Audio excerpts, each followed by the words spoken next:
नमस्कार दोस्तों, कैसे हैं आप लोग। उम्मीद है आप सब ठीक होंगे। 24 अगस्त 2023 के इकोनॉमिक टाइम्स के एनालिसिस में आपका स्वागत है। चलिए स्टार्ट करते हैं एक एक करके सारा news. India becomes the first nation to reach lunar zonal south pole and the fourth after the US, Russia and China to make a soft landing on the moon. देखिए, इस पे क्या है कि इंडिया जो है वो फर्स्ट नेशन बना किस पे, साउथ पोल में लैंड करने के लिए। साउथ पोल तक अभी तक कोई लैंड नहीं किया था। देखिए, जो मून है ना उसका हमें ना एक ही पार्ट दिखता है हमेशा। मून का रोटेशन वैसा होता है कि अर्थ से मून का एक ही पार्ट दिखेगा, सेकंड पार्ट जो बैक साइड है मून का वो दिखता ही नहीं है। इंडिया ने उसी साइड पे लैंडिंग किया। और ऐसा नहीं है कि इंडिया के पहले किसी ने मून में लैंडिंग नहीं किया। इंडिया के पहले 3 नेशन ने मून में लैंडिंग कर चुका है। कौन कौन सा? एक तो यूएस, एक रशिया और एक चाइना। ठीक है। और इंडिया ने लेकिन इंडिया फर्स्ट नेशन है जो कि साउथ पोल में लैंड किया। तो ध्यान रखिएगा ये फैक्ट को। कुछ वन लाइनर एग्जाम जैसे पीसीएस वगैरह के एग्जाम में आई एम श्योर यूपीएससी तो कभी नहीं पूछेगा इतना फैक्चुअल चीज़, बट पीसीएस वगैरह पूछ सकते हैं। तो आई होप आपको ये समझ में आया होगा। कितना था बजट? 612 करोड़ में ये लैंडिंग हुआ। ऐसा बोला जा रहा है कि ये आदि पुरुष के बजट से भी कम था। इसमें जो है सोलर पावर प्रज्ञान रोवर जो है, इसमें इस बार 2 पैनल की जगह 4 पैनल बैठाया गया। ठीक है, ये एक है। लेकिन रोवर जो है वो प्रज्ञा रहेगा और लैंडर जो है विक्रम रहेगा। रोवर और लैंडर दोनों चंद्रयान 2 के जैसे। चंद्रयान 2 आपको याद होगा, हमारा चंद्रयान 2 भी गया था बट उसका समाव लैंडिंग ठीक से नहीं हो पाया, इसलिए हम लोग ने करेक्शन, मतलब हम जो करेक्शन है उससे खो गया। अभी इस बार करेक्शन करने के लिए हम लोग ने क्या किया, हम लोग ने एडिशनली एक प्रोपोजिशन मॉड्यूल ऐड किया। दोस्तों, मैंने आपको पहले ही बोला है कि मैं इसके लिए एक शॉर्ट लेके आऊँगा या एक 2-3-5 मिनट का वीडियो लेके आऊँगा जिसमें मैं चंद्रयान 3 को थोड़ा डिटेल में डिस्कस करूँगा। I am just waiting for a good article to come up, because जितना भी अभी मैंने जहाँ पे भी आर्टिकल पढ़ा है वो लोग सिर्फ ये कर रहे हैं कि एक इसरो का छापा हुआ वो उन्होंने कॉपी पेस्ट कर दिया विथ इमेजेस विथ एवरीथिंग। यानी कि मैंने कुछ यूपीएससी कोचिंग के भी देखे तो उसमें भी कोई पर्टिकुलर डिटेल नहीं है कि एक एक जो जैसे लैंडर है, रोवर है, वो क्या क्या करेगा। आई am just waiting for a good one. मैं आपके लिए प्रो डिटेल में ही चंद्रयान 3 मिशन लेके आऊँगा। अगर आपको लग रहा है कि कोई एक आर्टिकल आ चुका है फ्रॉम यूपीएससी कोचिंग इंस्टीट्यूट या तो कोई भी एस्टैब्लिश कोई न्यूज़पेपर का, तो आप प्लीज़ मेरे साथ शेयर करिए। हो सकता हो मेरे सर्च में नहीं आया होगा अभी तक। नेक्स्ट न्यूज दोस्तों, India takes lead in forging consensus on selection of new BRICS members. देखिए, इंडिया का जो है अभी ब्रिक्स का समिट हो रहा है तो कई सारे मेंबर्स ने अपना इंटरेस्ट दिखाया है। लगभग 20 अदर कंट्रीज़ ने अपना इंटरेस्ट शो किया है, जिसमें से UAE, Saudi Arabia, Egypt, Indonesia ये सब है। ईरान भी है, इन्होंने भी अपना इंटरेस्ट दिखाया है। इजिप्ट भी है ऐसा कंट्री। ऐसे कई सारे कंट्रीज हैं जिन्होंने अपना इंटरेस्ट दिखाया। अब ये ब्रिक्स के मेंबर्स जो है डिसाइड करेंगे कि भाई कौन आएगा कौन नहीं आएगा। इंडिया का अगर बात करें तो इंडिया के कुछ स्ट्रेटेजिक पार्टनर्स हैं जैसे कि यूएई हो गया, सऊदी अरेबिया हो गया, इंडोनेशिया हो गया। ये लोग के साथ इंडिया चाहता है कि भाई ये लोग ब्रिक्स में आए ताकि इंडिया का एक थोड़ा सा होल्ड भी बढ़ने और इंडिया को commercially as well as politically भी फायदा हो ब्रिक्स से। एक बार मेंबर्स को ऐड हो जाने दीजिए, तब जाके हम रिवाइज मेंबर्स का लिस्ट देख लेंगे, सो दैट आपके कुछ भी अगर कोई भी एग्जाम्स वगैरह में आना हो तो वो हम कवर कर लेंगे। फिर उसके बाद Wagner chief Prigozhin feared dead in a plane crash near Moscow. देखिए, ये न्यूज़ क्या है दोस्तों कि जो आपको पता होगा अभी रशिया में म्यूटिनी होते होते रह गया। ठीक है, होते होते बच गया। वो म्यूटिनी जो कर रहे थे प्रिगोजिन, कहा जा रहा है, देखिए दोस्तों अभी देखिए कंफर्म नहीं है न्यूज़, बट कहा जा रहा है कि उनका प्लेन क्रैश में डेथ हो गया मॉस्को के पास। ठीक है, लेकिन ये न्यूज़ अभी तक कोई कंफर्म नहीं है, बहुत बड़ा कोई न्यूज़ नहीं है। जस्ट दैट अगर ये न्यूज़ सच होता है तो कई सारे लोग फिर सवाल उठाएंगे रशिया के मतलब जो प्रेसिडेंट है पुतिन पे, व्लादिमीर पुतिन पे। तो वो एक न्यूज़ है, बट अभी तक ये कंफर्म नहीं है। मैं आपको वापस से ये चीज़ बता देता हूँ। नेक्स्ट न्यूज़ दोस्तों, न्यू डेटा लॉ में make the trip tough for travel sector. देखिए, ये न्यूज़ क्या है कि data protection, digital personal data protection act जो है 2023, उसमें ये चीज़ बोल रहा है कि भाई आपका जो डेटा फ्यूडिशियरी है उसके ऊपर पूरा रिस्पॉन्सिबिलिटी, इस चीज़ के बारे में हम कई बार डिस्कस कर चुके हैं। अगर डेटा फ्यूडिशियरी से कोई भी गलती होती है तो उनको 250 करोड़ रुपए तक का फाइन पे करना पड़ेगा, एंड फर्स्ट इंस्टेंस में अप टू मैक्सिमम 500 करोड़।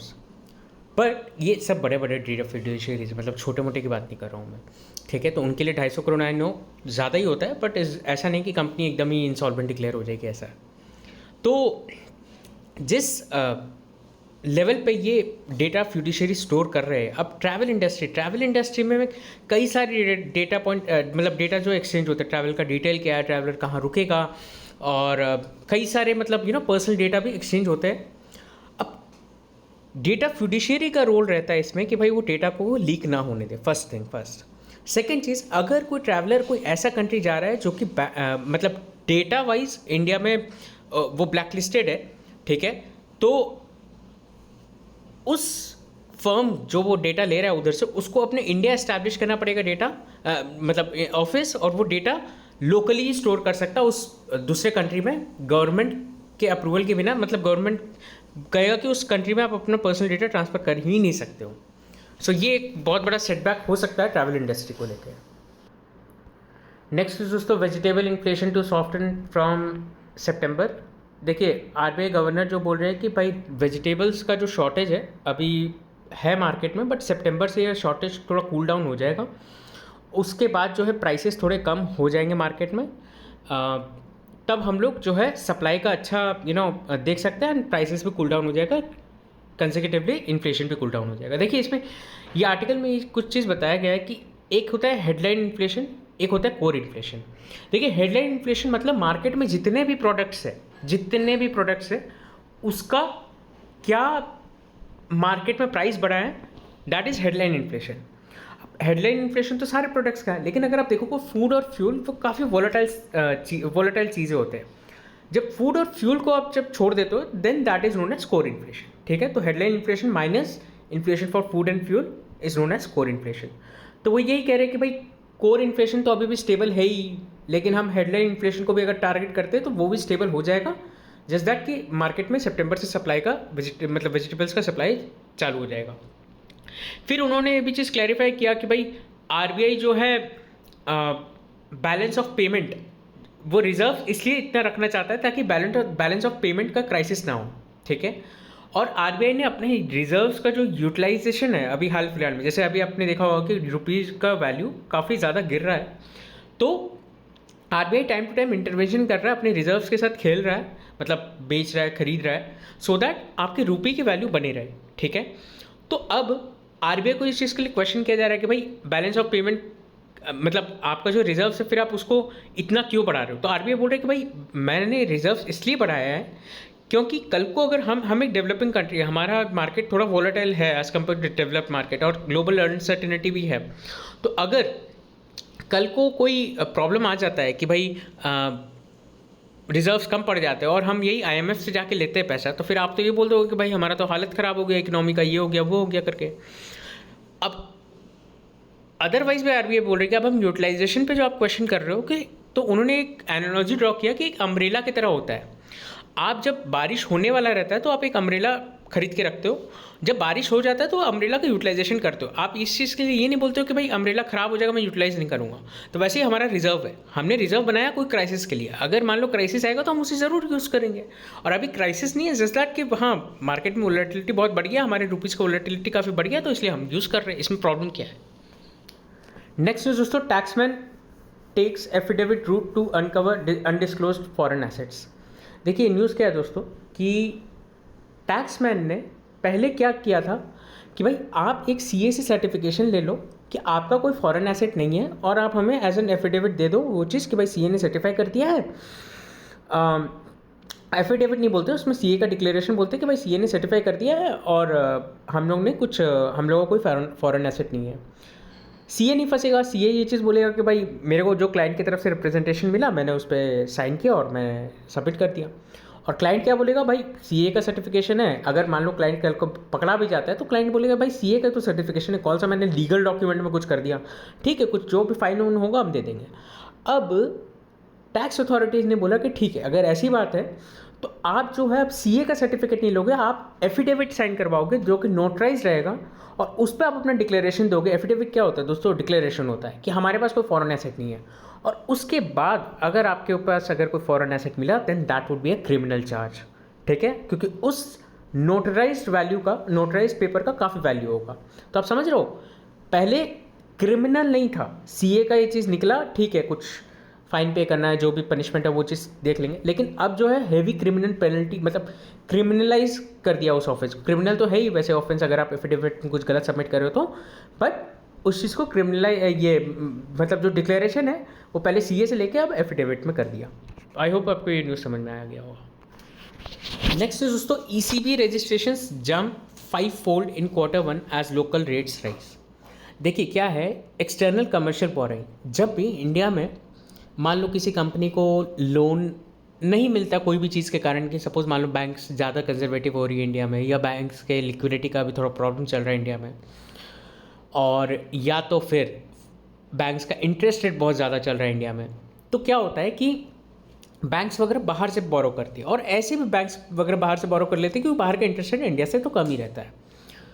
तो अब एक्सटर्नल कमर्शियल बोरिंग पिछले क्वार्टर में काफ़ी बढ़ गया। क्यों? क्योंकि एक तो इंटरेस्ट रेट डिफरेंशियल काफ़ी ज़्यादा था, दूसरा चीज़ ये कि भाई डॉलर काफ़ी अप्रिशिएट कर रहा था। तो सपोज मानो आप कि भाई डॉलर अगर आप अप्रिशिएट कर रहा है, आप डॉलर में लोन लेके रखे हो, तो जब आप रुपी में, इंडियन रुपी में उसे लेके आओगे बाद में, तो आपको तो काफ़ी एक अच्छा हो जाएगा। मतलब देखिए लॉन्ग टर्म में नहीं, लॉन्ग टर्म में बाद में आऊँगा, बट अगर मान लो आपने लोन लिया और आपका तुरंत डॉलर्स में आप कमा रहे हो उधर ही, और इन्वेस्ट कर दिया आपने, और फिर वापस से इंडिया में लेके आ रहे हो, तो इट्स जस्ट दैट कि रुपी का वैल्यू बढ़ जाएगा। बट अगर आप लॉन्ग टर्म में लेके चल रहे हो, तो देखिए आपने 100 मिलियन का लोन लिया, 100 मिलियन डॉलर का लोन लिया, आप उसको इंडिया में लेके आ गए, ठीक है, तो लगभग मान के चलो चलो $100 से चालू करते हैं, तो लगभग मान के चलो 8,000 रुपये के आसपास आप इंडिया में लेके आए, ठीक है।